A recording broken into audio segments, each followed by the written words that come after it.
मंचस्थ विद्वज्जनों को मेरा सादर प्रणाम।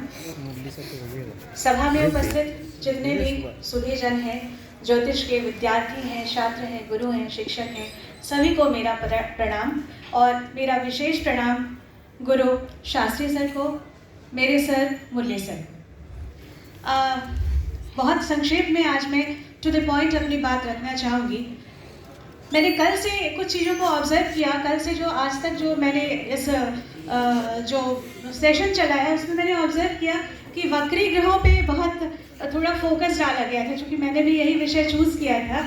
आज मैंने अपने वक्तव्य का विषय रखा था वक्री ग्रह।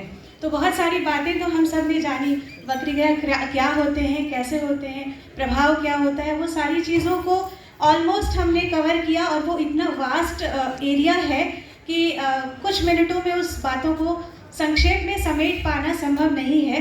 पर चंद मिनटों में अगर मैं वक्री ग्रह से संबंधित अपनी कुछ बातें आपसे शेयर करना चाहूँगी, तो मुझे लगता है कि जन्म कुंडली में किसी की भी जन्म कुंडली में कम से कम एक ग्रह तो वक्री होना ही चाहिए।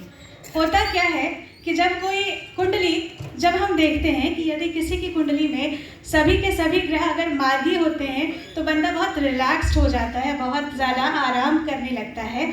और यदि उसके जीवन में किसी प्रकार की समस्या आती है तो उस समस्या का समाधान करने में वो अपने आप को तैयार नहीं कर पाता है, सक्षम नहीं मान पाता है, अपने आप को सुदृढ़ तरीके से रख नहीं पाता है। तो सर ने, जैसे हमसे पहले अभी अमित सर यहाँ पर थे और उन्होंने कहा कि हम जो सूत्र पढ़कर आए हैं उस सूत्रों को हम इम्प्लीमेंट कैसे करते हैं, this is must important thing.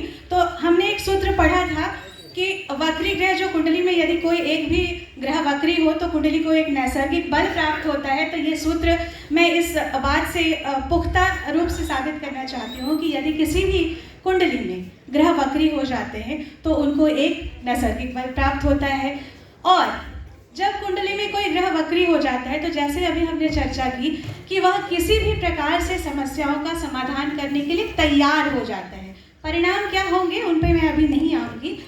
उन समस्याओं को वो समाधान कैसे करता है, उसे एक विशेष प्रकार का बल प्राप्त होता है जिसे हम चेष्टा बल कहते हैं। तो ये दूसरा पॉइंट हमने इस प्रॉपर तरीके से मैंने बोलना चाहा है।